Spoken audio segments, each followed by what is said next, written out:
Good morning, everybody. Well, I guess if you're one of my students watching, then it's probably a little later in the morning for you.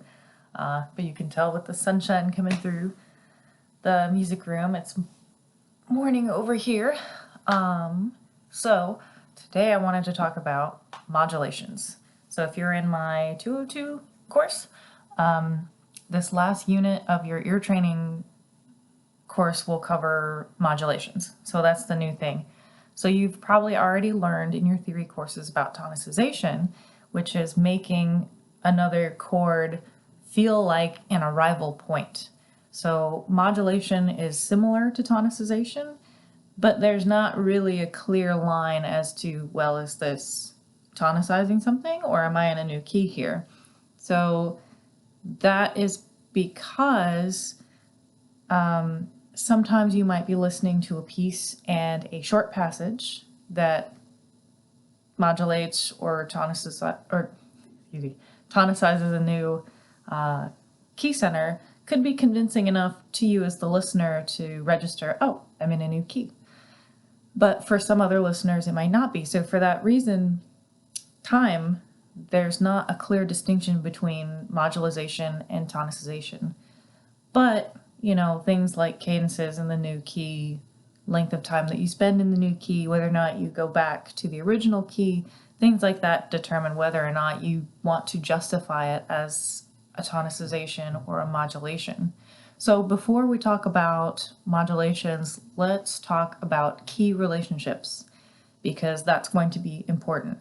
So first of all, you've got enharmonically equivalent keys. So I could play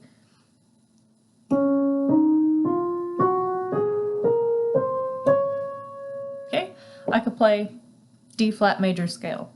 Well, if I rewrote it as C sharp, it would sound exactly the same.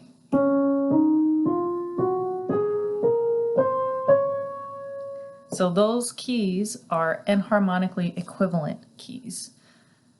Now you also have parallel keys, and that's going to be where your major and minor keys have the same tonic note. So I could play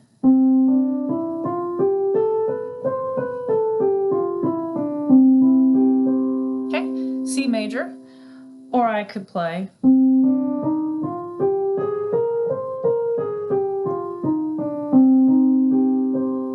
C minor. So those keys are parallel because the major and the minor key share the same tonic note. Now, you also have relative keys, where a major and a minor key share the same key signature, not tonic, but key signature. So I could play you the A flat major scale,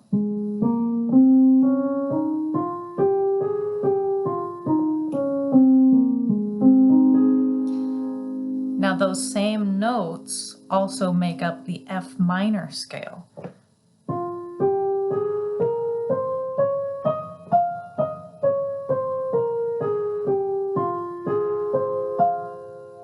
So those are relative keys, major and minor keys that share the same key signature. So most modulations in tonal music occur between closely related keys. So what do I mean by closely related keys? Well, there are 3 ways that you can identify a closely related key if you're learning out of the Koskapane tonal harmony book, which I think, a lot of my students are or have. So no more than 1 sharp or flat difference. So I could say, well, C major is closely related to F major because C major has no sharps or flats in the key signature, and F major has only 1 flat. So that's only 1 flat difference. I could also say that C major is closely related to G major because C major has no sharps or flats in the key signature, but G major has 1 sharp. So that's 1 sharp difference, closely related key. So the second way that you can identify a closely related key is to take the triads built off of the tonic, dominant, and subdominant and their relative major and minor keys. So if I'm in the key of C major, right, my tonic triad is going to be C major. So its relative minor is A minor. So C major and A minor are relative keys to each other. They share the same key signature. So then I can also look at my dominant, which would be G major, and its relative key would be E minor. So G major has one sharp in the key signature, so does E minor. So those are closely related to C major because it's only one accidental difference, or one sharp versus no sharps, no flats.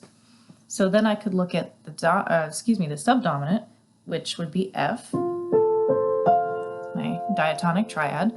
So F major is relative to D minor.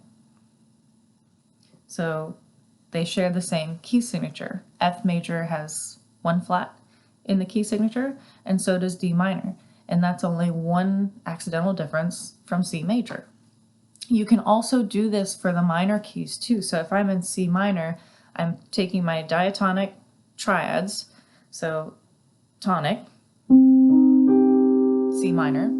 Well, that's closely related, or that's relative to E flat major. So C minor and E flat major share the same key signature, so they're relative keys. It's going to be B flat, E flat, A flat for both C minor and E flat major. So then I go to the dominant, which is G, and I'm keeping the flat 6 and 7 when I'm doing these diatonic triads. So it's going to be G minor, right? And so G minor is relative to B flat major, right? They share the same key signature, but one scale is major, one scale is minor. So that's closely related to C minor, because for G minor,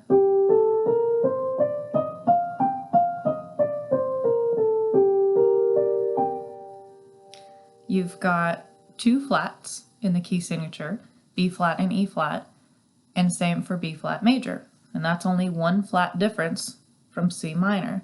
C minor has B flat, E flat, A flat in the key signature. G minor and B flat major just have B flat and E flat in the key signature. So that's one accidental difference. It's one less flat than C minor. So then we go to the subdominant, which my diatonic triad for F in the key of C minor is going to be F minor. And that is relative to A flat major. So it's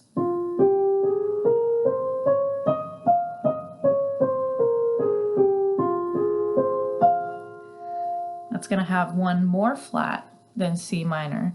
So F minor and A flat major are going to have B flat, E flat, A flat, and D flat in the key signature, which is going to be one flat more than C minor, which just has B flat, E flat, and A flat. Okay, so the third way that you can identify closely related keys is to take keys represented by diatonic triads, which is basically what we've just done, but Koskopane presents it in a new way. So, for example, sticking in the key of C major, I start with my tonic. Diatonic triad is C major, the key we're in. So we go up to D. D minor, that's a closely related key. E minor, that's a closely related key. F major, that's a closely related key. G major, that's a closely related key.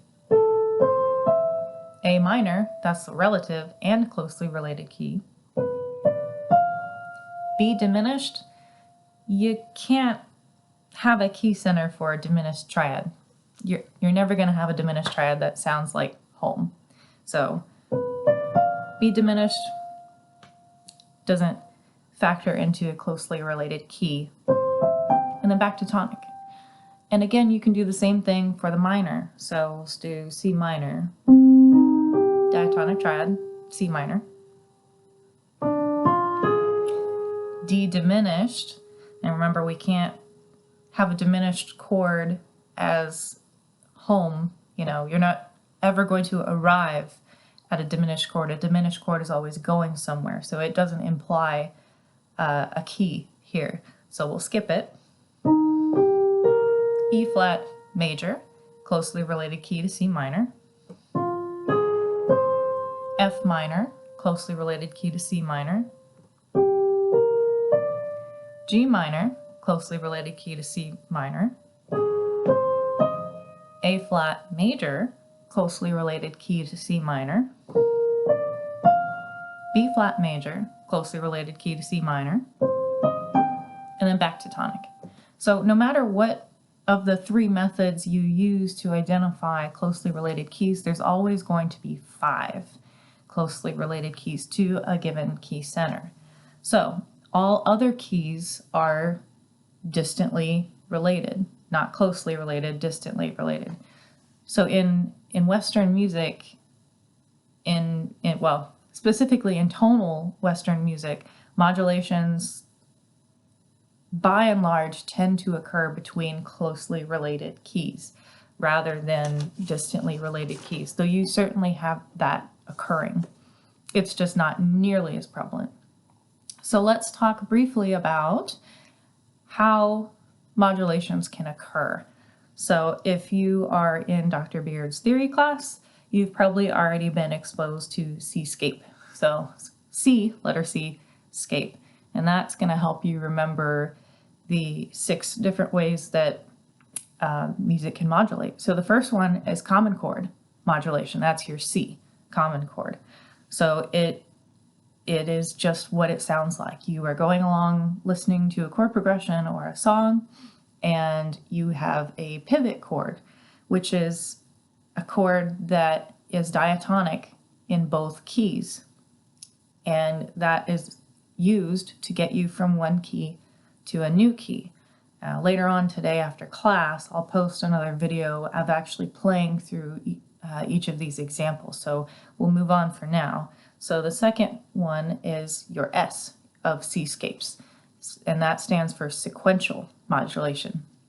So you can have in a piece of music or a chord progression or even a melody, you can have a sequence that occurs, and it can be chromatic, which means it can be diatonic, which means no accidentals, everything is in the key, or it can be chromatic, and sequences can kind of blur your sense of tonality because you get used to hearing a pattern in your ear, and basically when you come out of that sequence, if you do so in another key, especially a closely related key, it's not incredibly jarring. So it can be used as a tool to modulate. So your second C of C-scape is going to be your common tone modulation. So this is exactly what it implies as well, where you can have, instead of a single chord as a pivot between 2 keys, you can have a single pitch. For example, if I'm in C major and I'm, wanting to modulate to E minor, well, I could pick a common tone, perhaps G, and use that to modulate. And it could be the 5th of my 1 chord and the 3rd of my 1 chord, relatively, from C major to E minor. But it's just that single tone that gets you from one key to another. And so that common tone is typically the median or dominant pitch of the old or new key. And the reason that is because when you're establishing tonality, having the important pitches in your ear is important. So if I'm modulating to a new key, well, I'm probably going to pick a common tone that's significant in the new key. Or maybe it's also significant in the old key. So for my example of going from C major to E minor, that G is important because it's the 3rd of the tonic triad in the new key. So moving on to the next one in the C-scape. So your A, that's going to be abrupt modulations. And that is also just what it sounds like. You'll be going along in a piece of music or a melody or a chord progression exercise maybe, and a new key is introduced abruptly. It can be analyzed as a secondary dominant depending on which music theorist you ask, but typically you'll just encounter the new key with no preparation. And then, like I said, the difference between tonicization and modulation is time primarily. So you'll know that an abrupt modulation has occurred when all of a sudden you're in a new key and you stay there. So moving on to the next C-scape is your P. So that's going to be phrase modulation. So phrase modulation is similar to an abrupt modulation in that the new key is presented without preparation sometimes, but it's where you've got a phrase and the phrase ends with a cadence in the old key, usually an authentic cadence, and then the next phrase begins in a new key. It can have elements of common tone modulation, but it doesn't necessarily have to. Excuse me. So then the last modulation technique of your C-scape is going to be enharmonic modulation. And that's where you have a diatonic chord that is functional in the old key, respelled enharmonically to be functional in the new key. So fully diminished chords are great for this. So if I'm going from C minor to E flat major and I'm rolling along, and in C minor, if you raise the leading tone, you get a fully diminished seventh chord. You get B, D, F, and A flat. So if I wanted to respell this to go to E flat major, I would respell it instead of a B diminished chord. See, I would respell it as a D diminished chord. So it has all the same notes. It can even be in the same position. But instead of spelling it B, D, F, A flat, I'm now going to spell it D, F, A flat, C flat. So that way, when you're analyzing a piece of music, you see that the root of the diminished seventh chord is no longer that B natural, it's that D flat. And that changes the functionality of the diminished seventh chord. Now, instead of that B wanting to resolve to C, that D wants to resolve to E flat, and that's your pivot chord. So that's all for now. I'm gonna get to working on some stuff of my own, but like I said, I will post another video probably later today going through each of these with musical examples, either chord progressions or melodies, just to help you guys get this stuff in your ear. But until then, I hope all of you are staying safe and healthy. Bye.